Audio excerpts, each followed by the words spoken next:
नमस्कार श्रोते हो. दीपक रेगे कथाकथन चॅनलवर तुम्हा सगळ्यांचं मनापासून स्वागत. श्रोते हो, आज मी तुम्हाला ऐकवणार आहे दिलीप कजगावकर यांची कथा आभास. राजनी साताऱ्यातल्या कंपनीची ऑफर ॲक्सेप्ट केली आणि फ्लॅटच्याच भाड्यात प्रशस्त बंगला भाड्यानं मिळाल्यानं तो आणि नेहा खुश झाले. गेंडामाळ परिसरातील मेन रोडपासून थोड्याशा आत पण अतिशय शांत आणि हिरव्यागार सोसायटीतील फक्त 3 बंगल्यांचं बांधकाम पूर्ण झालं होतं. बाकी 10-12 बंगल्यांचं बांधकाम अर्धवट स्थितीत होतं. पहिला दिवस सामान लावण्यात गेला. संध्याकाळी भरपेट पोहे खाऊन आणि मसाला चहा पिऊन राज आणि नेहाच्या गप्पा रंगल्या. प्रत्येक विकेंडला जवळपासच्या निसर्गरम्य आणि ऐतिहासिक स्थळांना भेट द्यायचं असं दोघांनी एकमताने ठरवलं. भयान शांतता, गार वारा. रात्रीचे 12 वाजले होते तरीही झोप लागत नव्हती. तेवढ्यात दारावरची बेल वाजली. इतक्या रात्री कोण असणार? राज, थांब, मीही येते, नेहा म्हणाली. कोण आहे? राजने विचारलं. मी रीना, समोरच्या बंगल्यात राहते. राजने दरवाजा उघडला. पांढरा शुभ्र स्लीवलेस टी शर्ट आणि त्याच रंगाची हाफ पॅन्ट, खांद्यावर विसावणारे मोकळे केस, गोरा वर्ण आणि मध्यम उंची असलेली एक अतिशय आधुनिक तरुणी समोर उभी होती. हां, बोला, काय हवं आहे आपल्याला? माझी एक मैत्रीण ट्रेननी येणार आहे. ट्रेन 9 वाजताच येणार होती, पण लेट झाल्यानं 12:30 वाजता सातारा रोड म्हणजे आपल्या साताऱ्याच्या स्टेशनला पोहोचेल.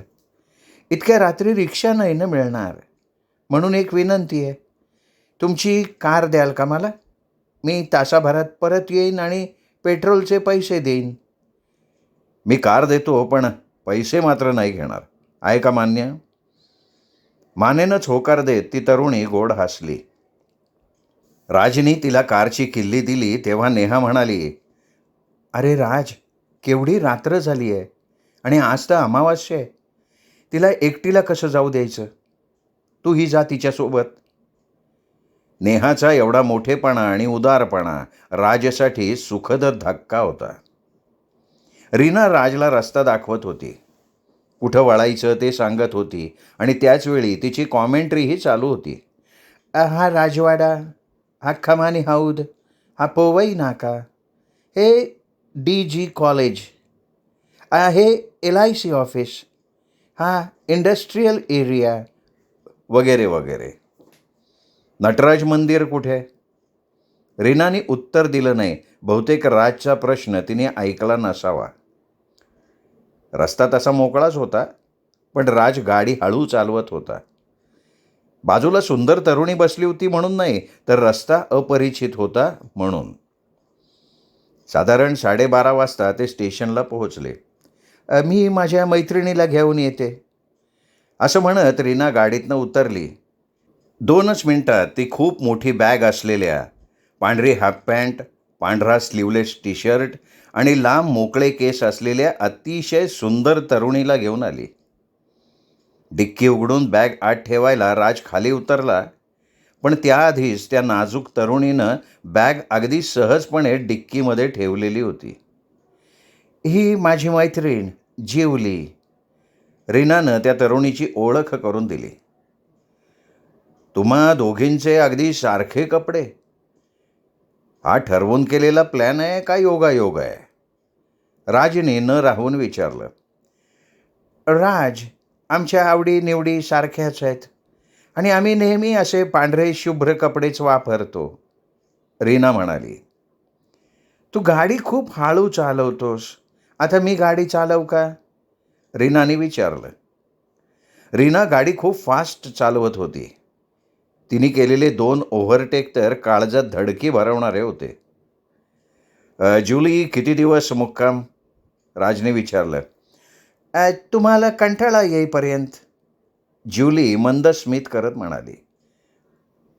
तुझा कंटाळा कधीच येणार नाही. असं म्हणणाऱ्या राजच्या खांद्यावर हात ठेवून रीनाने विचारलं, जिवलीवर फिदा का? राज गोड हसला. रीना, तुम्हा दोघींबरोबरचा हा प्रवास संपूच नये असं वाटतंय. राज, तू आत्ता जे बोललास ते नेहाला सांगू? रीनाने लढीवाळपणे विचारलं. अजिबात नाही, आणि कधी सांगशील तर बघा. रीनाच्या खांद्यावर हात दाबत राज म्हणाला. आपण कुठेतरी थांबून गप्पा मारूयात का, असं राजनं विचारलं आणि पुढच्या क्षणी नेहाचा फोन आला. राज, अरे किती वेळ लागेल? मला भीती वाटते. मला विचित्र आवाज ऐकू येत आहेत. आलोच. नेहाच्या काळजीपोटी राजनं थांबून गप्पा मारण्याचा प्लॅन बदलला. राज, नाराज होऊ नकोस, परत कधीतरी, असं म्हणताना रीनाला ठसका लागला आणि राजनं पुढे केलेल्या त्याच्या पांढऱ्या स्वच्छ रुमालावर लिपस्टिक लावलेल्या तिच्या नाजूक ओठांचे ठसे उमटले. नेहाने रुमाल पाहिला तर रीनाचं आपल्या घरी येणं कायमचं बंद होईल या भीतीनं राजनं रुमाल गाडीबाहेर टाकला, पण तो अनपेक्षितपणे परत आत आला, थेट रीनाच्या हातात. राजला चकित झालेलं बघून रीना म्हणाली, माझे ओठ माझ्याचकडे आले. अरे बाहेर खूप हवा आहे ना, म्हणून. तुझी आठवण म्हणून रुमाल माझ्याचकडे ठेवते, चालेल ना? हां, चालेल, पण तुझ्याकडेच ठेव, नेहाला दाखवू नको, राज म्हणाला. घरी पोहोचल्यावर राजनं मोजक्या गोष्टी सोडून सर्व काही नेहाला सांगितलं. थकल्यामुळे नेहाला आणि थकवा आणि गोड आठवणींमुळे राजला छान झोप लागली. सकाळी राजला गाडीत लेडीज पर्स दिसली. गाडीची चावी रात्री रीनाकडे राहिल्यानं घरातल्या दुसऱ्या चावीनं गाडी उघडून ती पर्स देण्यासाठी राज नेहाला सांगून रीनाकडे गेला आणि अर्ध्या मिनिटात दारावरची बेल वाजली. मी समोर राहते बरं, पांढऱ्या शुभ्र साडीतील तेजस्वी आजीबाईंनी ओळख करून दिली. राज रीनाची पर्स द्यायला गेलाय, येईलच एवढ्यात, नेहानं आजींना सांगितलं. आजी आत या ना, मी चहा टाकते. आता नको, राजला हॅलो करून निघते बरं मी, असं त्या म्हणत असतानाच राज आला. रीना नसेल ना घरी? तू टाकलीस का पर्स दरवाजावर लावलेल्या चिठ्ठीत लिहिल्याप्रमाणे खिडकीतून आतमध्ये? आजीबाई, तुम्ही तर सर्वज्ञ आहात, या ना, घरात या. येईन नंतर कधीतरी. एक सांगायचं राहिलं, आज रात्री रीना येईल तुमचे आभार मानायला. आजीबाई निष्णात ज्योतिषी असणार, राजची खात्रीच पटली. रात्रीचे 11 वाजले तरी रीना काही आली नाही. शेवटी कंटाळून राज आणि नेहा झोपले. त्यांचा नुकताच डोळा लागला आणि बेल वाजली. थोडीशी वैतागून नेहा आणि मोठ्या उत्साहात राज उठला. अपेक्षेप्रमाणे रीनाच होती. राज, तुझे मनापासून आभार. मी न विचारताच तुझी गाडी नेली जिवलीला स्टेशनवर सोडायला. रीना, अगं मला सांगितलं असतं तर मीही आलो असतो, आणि नेहासुद्धा आली असती की. प्रसंगावधान राखत राजनं बायकोचं नावही जोडलं. रीना, ये ना, ये आत ये, असं म्हणणाऱ्या राजचा नेहाला राग आला. एक तर झोपमोड झाली होती आणि रीना आता थांबली तर नंतर झोप येणार नाही. नाही, आता नको, हे रीनानी म्हटलेलं ऐकून बाय रीना असं म्हणत नेहा बेडरूममध्ये गेली. पांढरी शुभ्र हाफ पॅन्ट टी शर्टमधली रीना खूप छान दिसत होती. राजच्या खांद्यावर हात ठेवून रीना म्हणाली, बाय राज, नेहा वाट बघत असेल, जा बरं आत. रीनाचा हात पकडण्याचा राजने प्रयत्न केला, पण ती चपळाईनं सटकली. नेहा केव्हाच निद्राधीन झाली होती आणि बराच प्रयत्न केल्यावर राजला झोप लागली. कुणीतरी 2-3दा बेल वाजवली. राज, अरे बघ ना कोण आहे ते, नेहाने राजला उठवलं. राजनं घाईघाई दरवाजा उघडला. कदाचित रीना तर नसेल या विचाराने. पांढरा शुभ्र हाफ भायांचा शर्ट आणि पायजामा घातलेला दूधवाला बाहेर उभा होता. काय साहेब, नवीन आलाय वाटतं. तुम्ही किती दूध घेणार आणि दूध किती वाजता द्यायचं? 1 लिटर दूध देत जा आणि समोरच्या बंगल्यात देतात तेव्हाच देत जा. साहेब, समोर कोणीच राहत नाही. अहो, समोर आजीबाई राहतात आणि रीना त्यांच्या बाजूच्या बंगल्यात राहते. साहेब, मी द्यायचो दूध त्यांना 5 वर्षापूर्वी. गेली लय वर्ष दोन्ही बंगले रिकामेच आहेत. अहो दादा, मी भेटलोय बरं का त्यांना. कदाचित ते इथे राहतात हे तुम्हाला माहिती नसेल. का उगाच घाबरवताय मला? हे बघा साहेब, मी फक्त मला जे माहिती आहे तेवढं सांगितलं, आपलेपणाने सांगितलं. पटलं नसन तर द्या सोडून. बरं, मला ॲडव्हान्स देत आहे का? हो, देईन की. राज म्हणाला. राजने दरवाजा बंद केला आणि परत दरवाजा उघडत विचारलं, किती ॲडव्हान्स द्यायचा आहे? काहीही उत्तर मिळालं नाही. दूधवाले दादा कुठेही दिसत नव्हते.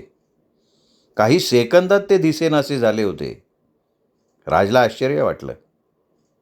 राजकडून हे ऐकून नेहा म्हणाली, राज, हे खरं असेल तर?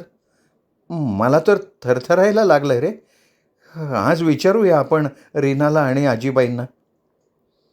दिवसभरात रीना आणि आजीबाई भेटल्या नाहीत.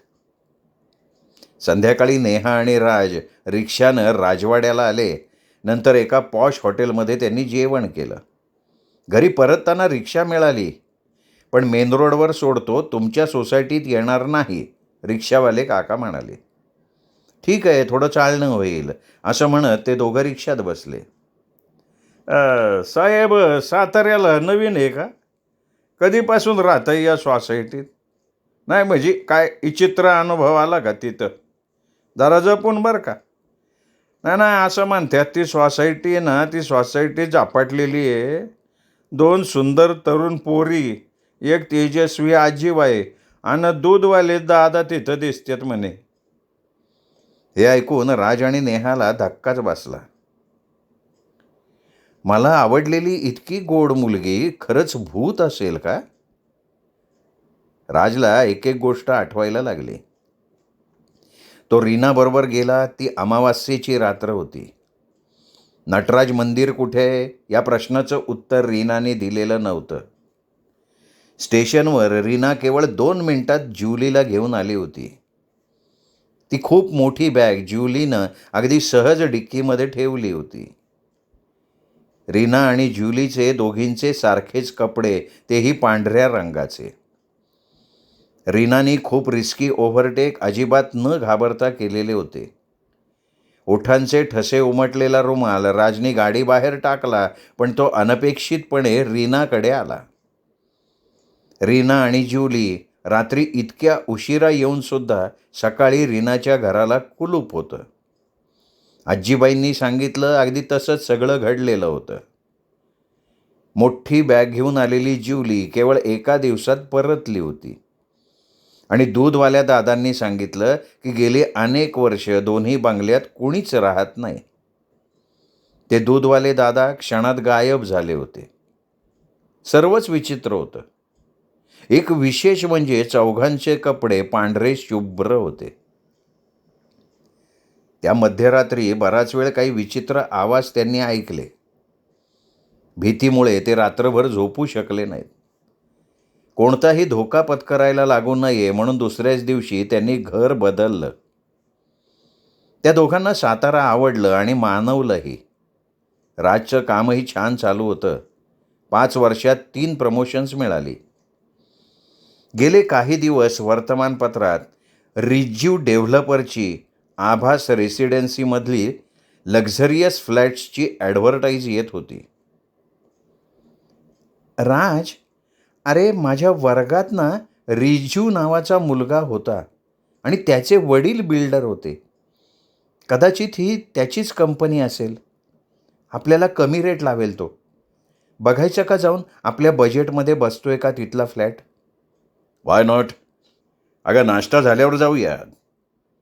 9:30 वाजताच ते रिज्यू डेव्हलपरच्या ऑफिसमध्ये पोहोचले. रिज्यू सरांना भेटायचं आहे, नेहा म्हणाली. इथे कोणी सर नाही, 2 मॅम आहेत आणि त्या भेटत नाहीत. त्या फक्त फोनवर अव्हेलेबल असतात. आणि रिजू हे कोणाचं नाव नाही आहे, ते दोन नावांचं कॉम्बिनेशन आहे.